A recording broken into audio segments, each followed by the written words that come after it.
muslimah. Bertemu lagi dengan saya. Hari ini bagaimana? Puasanya lancar, mudah-mudahan puasa kita diterima oleh Allah SWT. Amin. Nah, di video kali ini seperti yang saya janjikan di video sebelumnya, kita akan membagikan sebuah ilmu ya. Jadi akan membagikan sebuah ilmu di mana mungkin ini hal yang dasar yang harus diketahui khususnya oleh ibu-ibu muda gitu. Jadi sekarang tidak membahas tentang bisnis dulu, namun kita mulai dari hal yang mendasar atau yang kecil terlebih dahulu ya.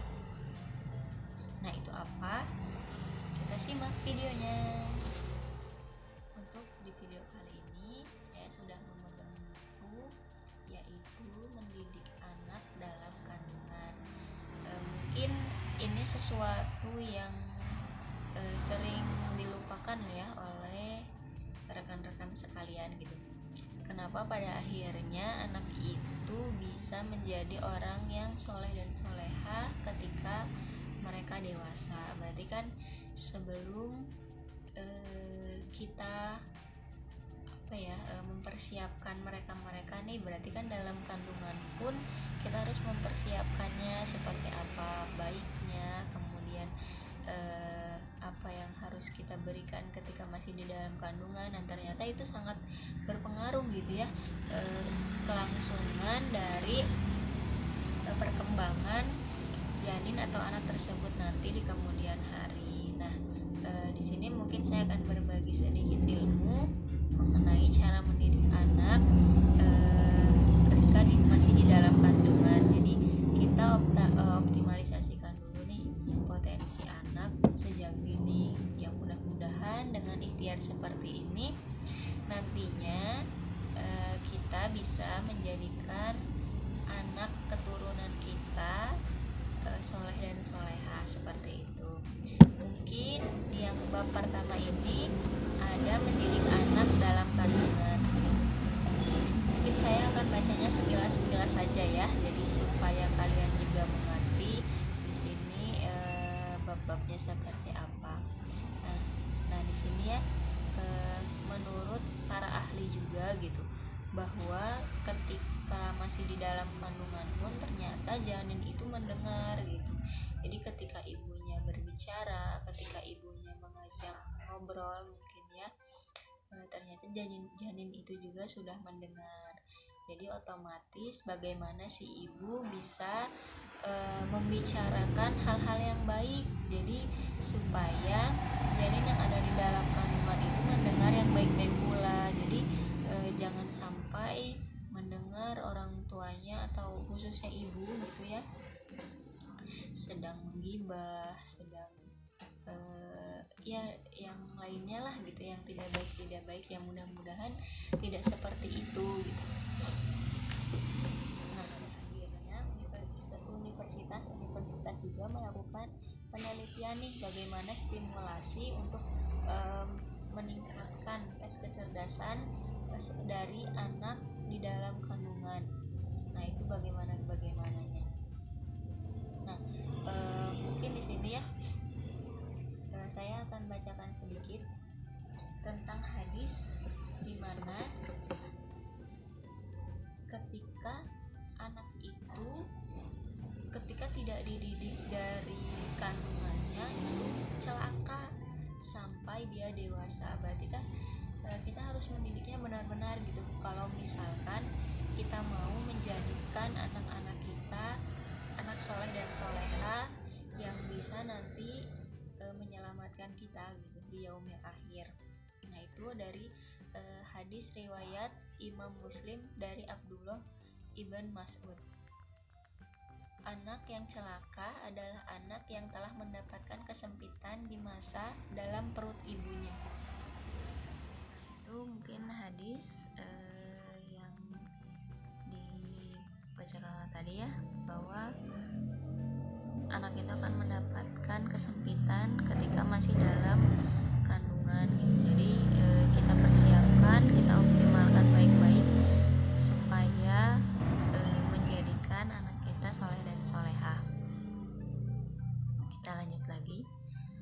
Pelayanan yang sangat baik untuk masa anak dalam kandungan adalah memberikan stimulus pendidikan yang akan bermanfaat tidak saja pada perkembangan fisiknya gitu, tapi juga secara psikis, tetapi juga meningkatkan kecerdasan otak dan sensitifikasi emosional positif sang anak yang berada di dalam kandungan. Jadi ini penting banget itu ketika seorang ibu atau orang tuanya memberikan emosional positif kepada janin di dalam kandungan, karena nanti dia juga akan menerima positif. Jadi jangan sampai menerima hal-hal yang negatif walaupun dia masih di dalam kandungan. Praktik memberikan stimulus pendidikan anak dalam kandungan telah dilakukan jauh sebelum teori dan praktik di atas dikembangkan.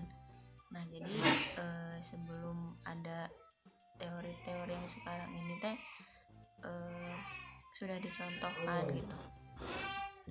Praktik memberikan stimulus pendidikan anak dalam kandungan telah dilakukan jauh sebelum teori dan praktik di atas dikembangkan gitu. Jadi sebelum teori-teori ini ditemukan, ternyata stimulus ini tuh sudah dipraktekkan terlebih dahulu ya, yaitu oleh Nabi Zakaria telah memberikan stimulasi pendidikan pada anak pralahir, yaitu anak yang dikandung oleh istrinya, sebagaimana diisyaratkan dalam Al-Quran Al-Karim surah Maryam surat ke-19 ayat 10-11.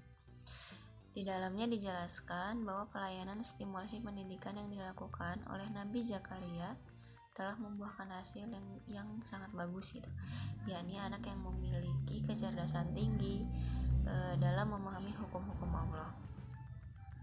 Selain itu digambarkan pula bahwa anak yang dikaruniai itu adalah sosok yang terampil dalam melaksanakan titah Allah, memiliki fisik yang kuat, sekaligus seorang anak yang sangat berbakti kepada orang tuanya, sebagaimana diisyaratkan pada kelanjutan ayat 12-15 sama masih di surat Maryam. Bahkan kemudian anak tersebut dipercaya dijadikan pewaris tunggal oleh tuannya, yakni tugas kenabian. Subhanallah gitu ya.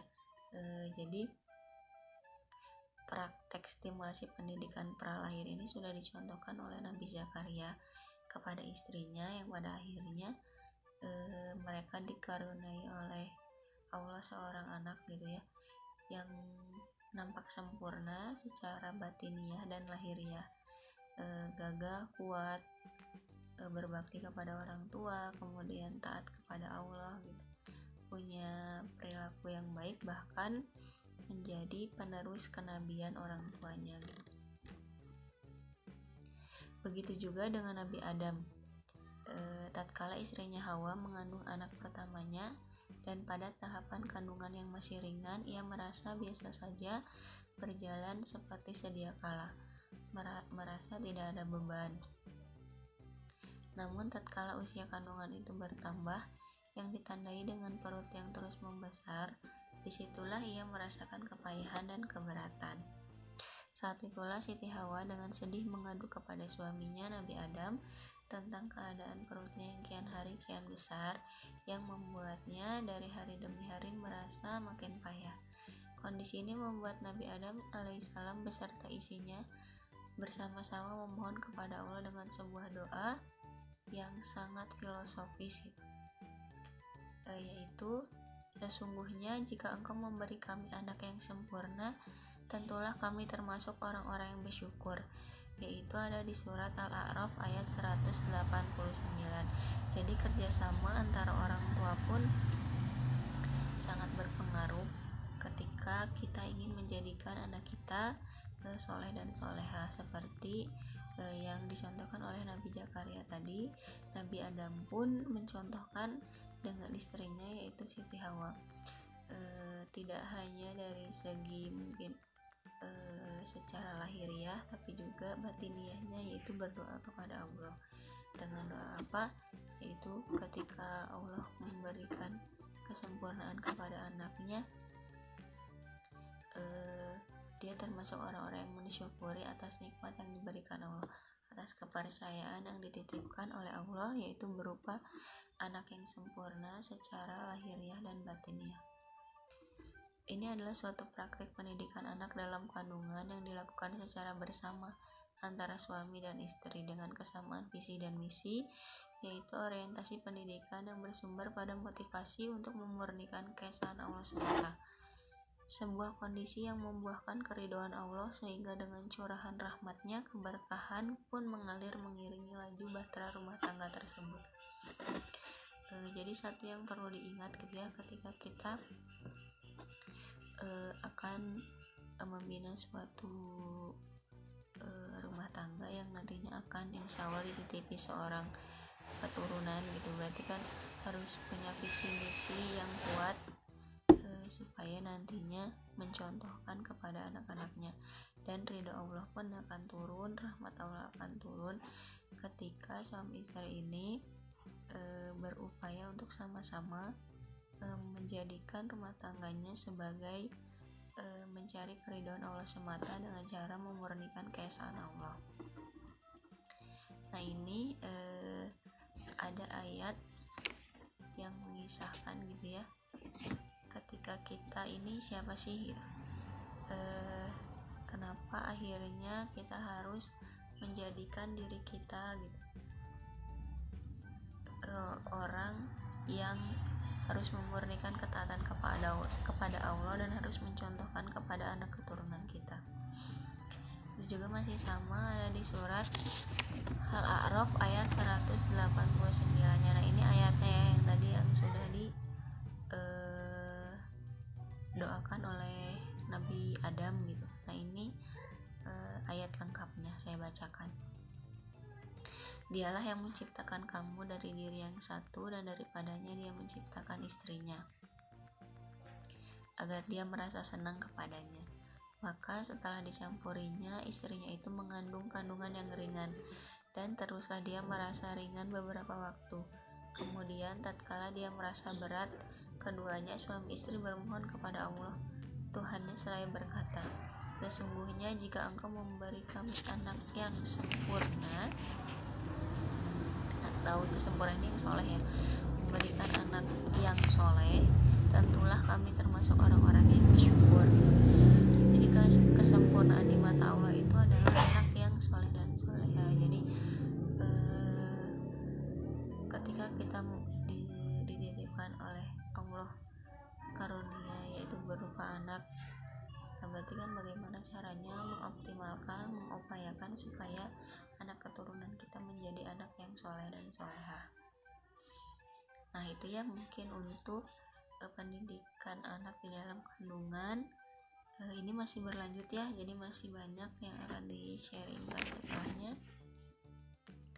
Nah ini nanti ada makna pendidikannya ketika kita mendidik anak dalam kandungan, dan seperti apa saja nanti akan dilanjutkan di video selanjutnya. Nah mungkin itu yang bisa disampaikan. Mohon maaf apabila ada kesalahan. Yang mana datangnya dari Allah. Wassalamualaikum warahmatullahi wabarakatuh.